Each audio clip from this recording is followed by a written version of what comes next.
Yeah, welcome back. Welcome back. We're listening to End of Time. That was your last single, wasn't it, Robert?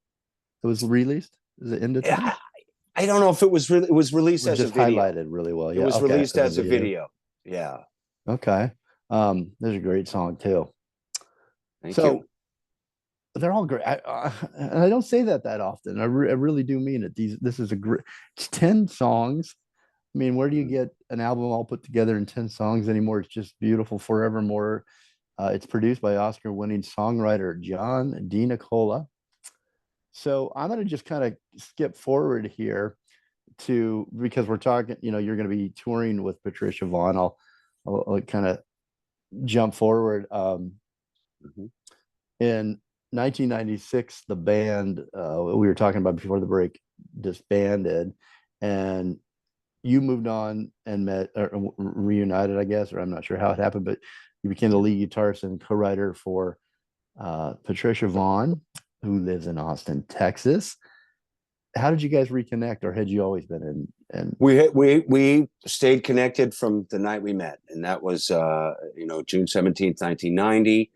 And then yeah, we started working together. 98 was the first show at CBGB, but we were already a couple at that point. I just love that idea of her in the next room hearing you start to play and just going, "Oh my God, who is that?" She had to go see you. That's just amazing. I mean, there's the spark. You guys were awarded the critics pick for best live performance at the prestigious Montreal Jazz Festival in 2000. Is it Montreux? Did I say Montreal? Montreux, yeah, Montreal. Montreux, I guess Switzerland. Montreal. Um, what happened? Well, How'd you get that vote? Montreal also has a jazz festival, but Yeah, I know. That's in why this particular, and a good one in this I throw particular the and slip case, there. it's the famous Montreux Jazz Fest. That's a big one. That's in Montreux, Switzerland, and Yeah. yeah. So you said in the beginning, you guys just have something together. This energy, this electrifying connection on stage, and Yeah. you both bring out the best in each other, and then the audience benefits from that and appreciates that. So describe a show for me and describe why you got this best live performance, if you can recall why that show earns you that beautiful award. And Right. what happens when you guys are up there together on the stage? I Well, haven't seen it, and I'm going to at the Mint I August mean, 10th. great. And I fronted, my own band, as we were talking about, the size, for many, many years. So I have an idea of how to front a band. And in this situation, I'm for 26, 7 years now, I'm a sideman. My role is the lead guitar player, do vocals, but she is the front person, and she's fantastic. She's an excellent front person. So I think if you got two front people, and of course we have all the personal history, so there's not really any physical boundaries on stage. We're likely to be eyeball to eyeball during certain parts of the show, so the sparks are kind of flying, you could say, and I think it's palpable to the audience, Yeah. And of course, I'm not just saying romantic spark. There's been times when I was behaving badly, where the sparks were anger, and but sparks are still sparks, and so there's not that sort of physical distance you might see so much with in a traditional rock and roll show. Guitar players here, bass players there, drummers there's the front person. We sort of don't have any sort of physical boundaries, I guess you could say. Yeah, of course, I'm not going in the center stage, and I would never. I know what my role is. I'm a sideman, but there are occasions in the show where we might be back to back just rocking out, and it's not planned. It's depending, I guess, how we're feeling that day or that night of the show. But And it's the energy of the always crowd, and how much does that give to you and feed this that spark between the two absolutely of you? makes it. That absolutely makes a difference. We always bring it.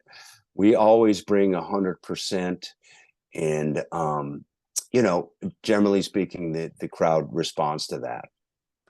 Robert, do you ever think about all that you have seen over the years and the changes in the music business? how your career, your life has been shaped by this. Do you have any highlights that were monumental in the music business and your career over the years, that some of the, if you could list a couple of the highlights for us that were impactful to you? And Sure. I mean, getting that experience all those years ago with the size in 1991, I'd never been to Los Angeles. Had never been to California. I was probably only out of my home state of Massachusetts a few times to play in, Vermont, Maine, and Rhode Island or whatever. So I hadn't traveled a lot at that point. And so that was a buzz. That was a buzz to be at A&M Studios and meet Albert and Jerry Moss. I got to meet Jerry Moss, and these are legends in the LA music scene.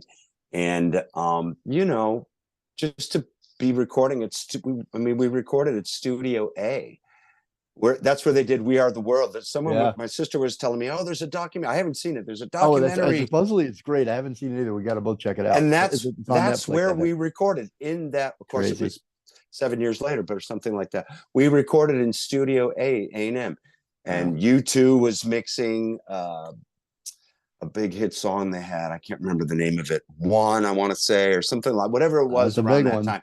91. Yeah, and so they were down the hall, and Sheryl Crow was down the hall, and the guys from Journey, Baby Animals, with John Waite and Neil, they were down the hall, and everybody was there, and they were in the small studios. We were in the big studio. Studio A is iconic.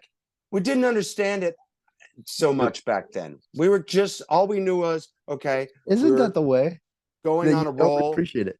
Yeah, we were going on a roll, and things were rolling along, and it seemed normal.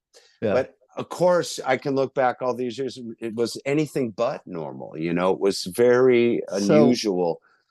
So that was an absolute highlight. That whole period was a highlight. And working with Ed Stasium. Stop on that though for a second.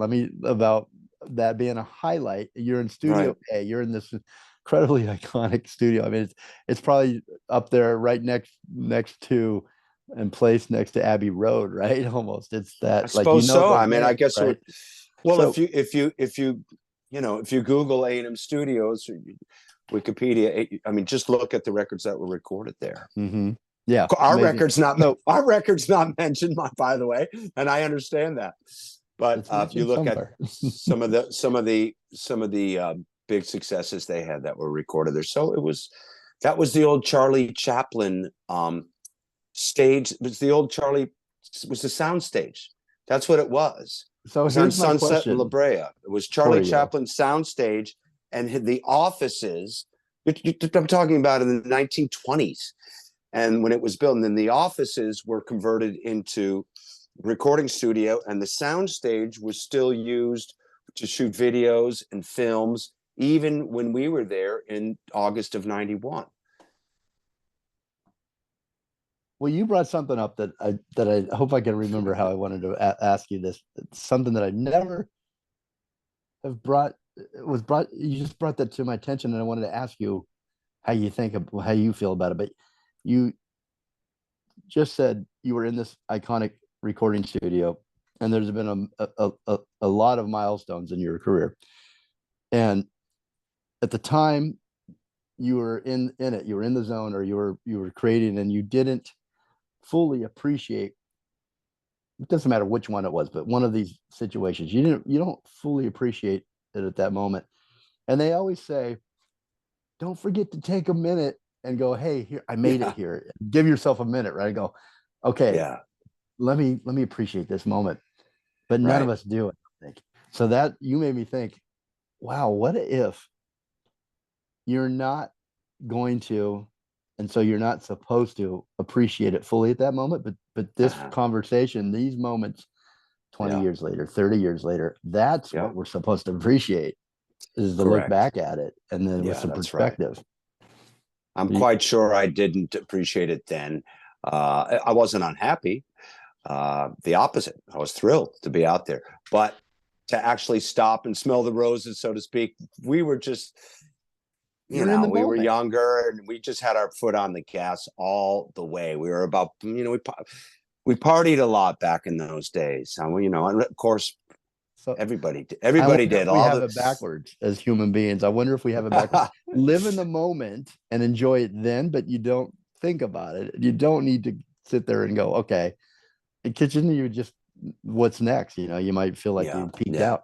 We do it now. I like that. That's why yeah. this is so important to have these conversations. And I'm It's so funny because I got to be honest with you, I don't do it very often at all. I mean, I was born in 1963, man. I'm going to be 61 in a couple months. I'm in the now. I'm in today. I'm in this record that you're helping me get to your listeners.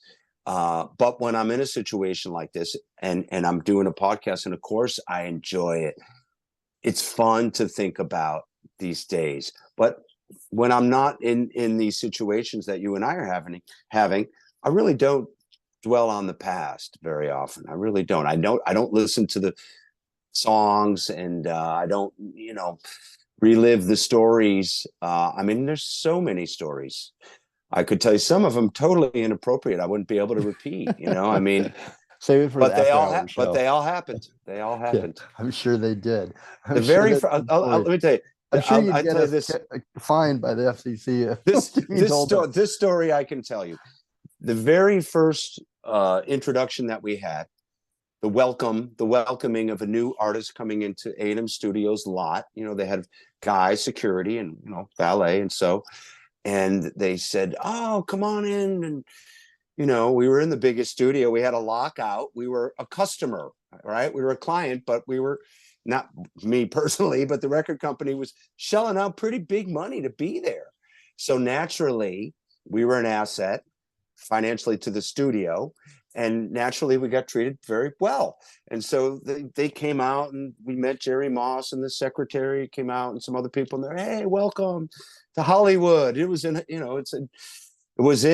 was on where was it? Sunset and La Brea. It was right in the heart of Hollywood, and beautiful place. And they took us. This is where Charlie Chaplin did all those great silent films. Of course, I knew it. I was into that anyway. I loved Laurel and Hardy, and I love silent stuff. Before going there, I was a fan of that, and still am.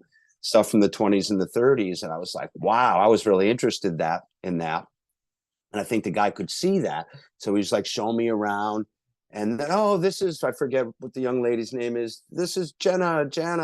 She's the secretary. And she said, oh, you should have been here last night. It was Sting's 40th birthday party. Sting played the Hollywood Bowl last night and had his 40th birthday.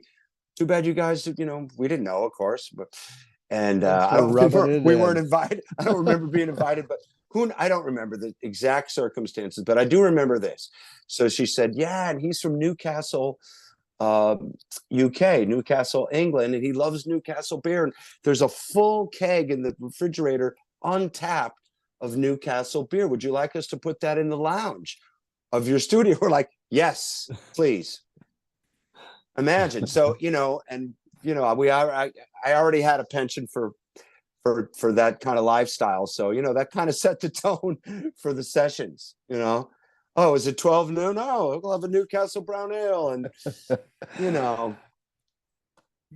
that help you creatively? Were you an artist that could create like that and perform? I can't, all I can say is, I don't want to get on a soapbox about recovery. I was young enough where I could roll with it, but any addiction progresses, and you get to a level where it isn't working for you anymore. Not only is it not working, it's destroying everything good in your life. And so, but at that moment in 1991, at the A&M Studios, I can honestly say I had a great time. So I'm not going to demonize that period. The temporary virtue.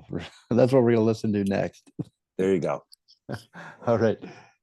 Great story. We're with Robert LaRoche. I'm glad that you recovered, my friend, and that you're where you need to be, hopefully. So temporary virtue, that's the song we're going to go out with, and we will be right back for our final segment. Don't go anywhere.